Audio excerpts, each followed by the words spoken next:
Every year, Sony tries to show its hardware, camera, display and speaker capabilities by making the best phone, regardless of the cost of construction.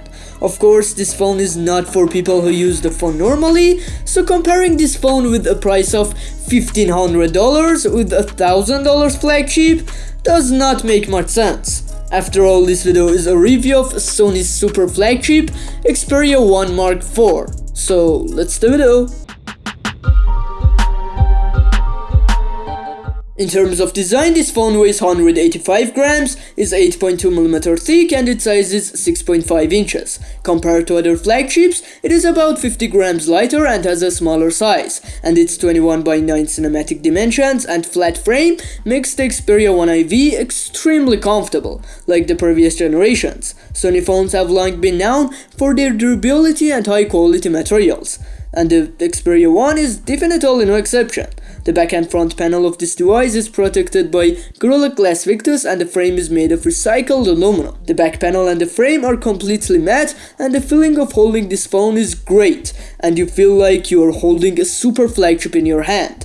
Xperia 1 IV lenses are also protected by Zeiss coating, which I don't know how to say. The material used in this device is amazing. In terms of resistance to water and dust, it is also one of the most resistant, and in addition to IP68, it also has the IP65 standard and is also resistant to high pressure water spraying. The design itself is not much different from the previous years. The back panel is matte and black with 4 lenses in the corner and a flash on top of the lenses, which really gives it a professional look, and this is Sony's signature on the Xperia 1 series. On the front panel, the edges of the screen are high at the top and bottom, and the selfie camera is on the top edge. At first glance, this design looks old, but when you use it, you realize how much better is it than notch and punch hole, and after a while, you only see the screen. Also, since this is a phone for professionals, and a user may want to use it to edit video or use it as a camera display, it is definitely not pleasant to lose detail in the notch or punch hole. This device also keeps the 3.5mm audio jack to connect the extra mic or headphones. Sony's famous shutter button is also definitely there. The display of this phone is overkill, an OLED display with a resolution of 4K and a density of 643 ppi, which is capable of displaying 1 billion colors and HDR10+ content, and fully supports Rec 2020 color space. First of all, it is impossible for you to see the pixels with the naked eye, and the content is extremely sharp. Contrast, color accuracy, and the color depth in this display are not comparable to other phones and are just amazing. Rec 2020 color space may not be available on many expensive monitors. Also, for optimal battery consumption, it goes to 4K mode only when 4K content is displayed. The screen brightness has also been upgraded to 1000 nits, which is less than the competition, but for a screen with this pixel density is perfectly acceptable, and the content is also visible in sunlight. The refresh rate of the Xperia 1 IV is 120Hz and its sampling rate is 480Hz, but it is not very dynamic and can only be switched between 120 and 60Hz. This device has a capacitive fingerprint sensor that is integrated with the power button. That I personally like these sensors more because they are faster and more accessible, and this phone is no exception. The Xperia 1 has a 12MP main lens, 12MP ultra-wide lens, 12MP telephoto with 3.5 to 5.2x continuous optical zoom, 0.3MP to f3D, and an RGB sensor. To take a photo, you have to go to the Photo Pro app, which is for taking photos and gives you all the capabilities of a Sony camera. So if you want to take photos in Pro mode, you need a little photography knowledge, and maybe after that, photos need color correction. Of course, you can also shoot in automatic mode. The photos with the main lens show the detail very well, they have great sharpness and the colors are very accurate. The dynamic range is also great, but not the best.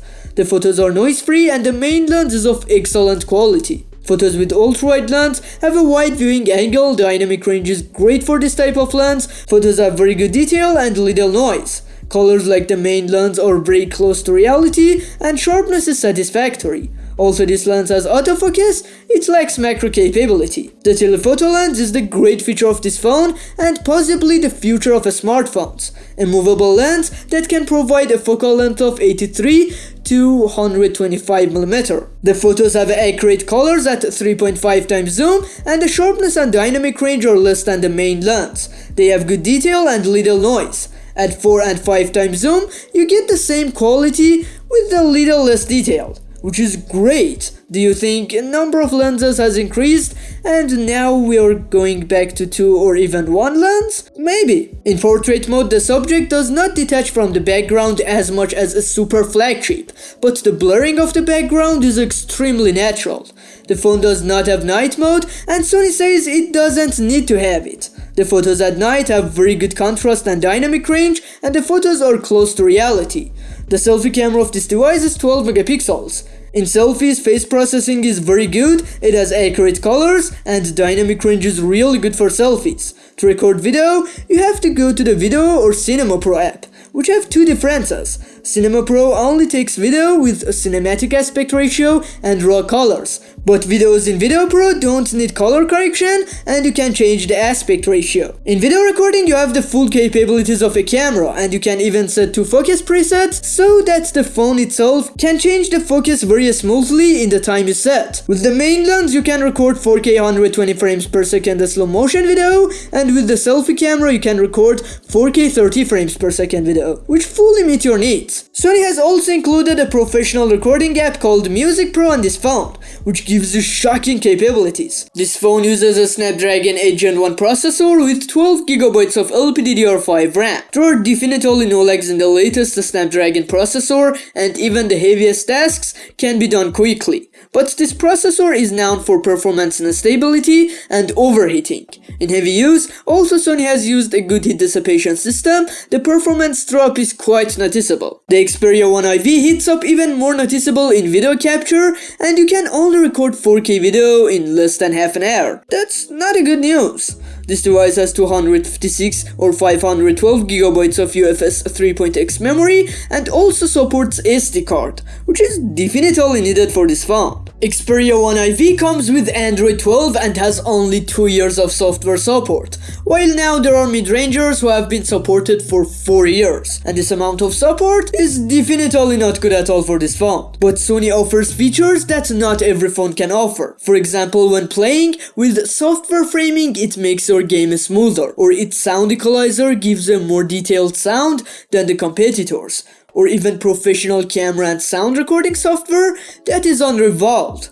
But it has a simple user interface and gives a raw Android experience. The battery of this phone has also been upgraded to 5000 mAh. In semi-heavy uses, it charges for almost a full day and is not as annoying as previous years. Other than the phone, nothing, not even a manual is in the box. But it supports a 30-watt charger and it takes 50 minutes to fully charge. The speaker of this phone is a stereo and does not produce a very loud sound, but as expected from Sony, its quality, bass and sound resolution are excellent. It also has a dynamic vibration system that greatly enhances your phone user experience. In general, it's definitely not what I wrote in the thumbnail and some people think, but it is only suitable for professionals. For example, photos taken with the camera and its capabilities are not attractive for the average user, but great for a photo editor and photographer. Or not everyone needs a display with this color accuracy. Or not everyone needs to connect the phone to the camera. Worth buying, but not for everyone, especially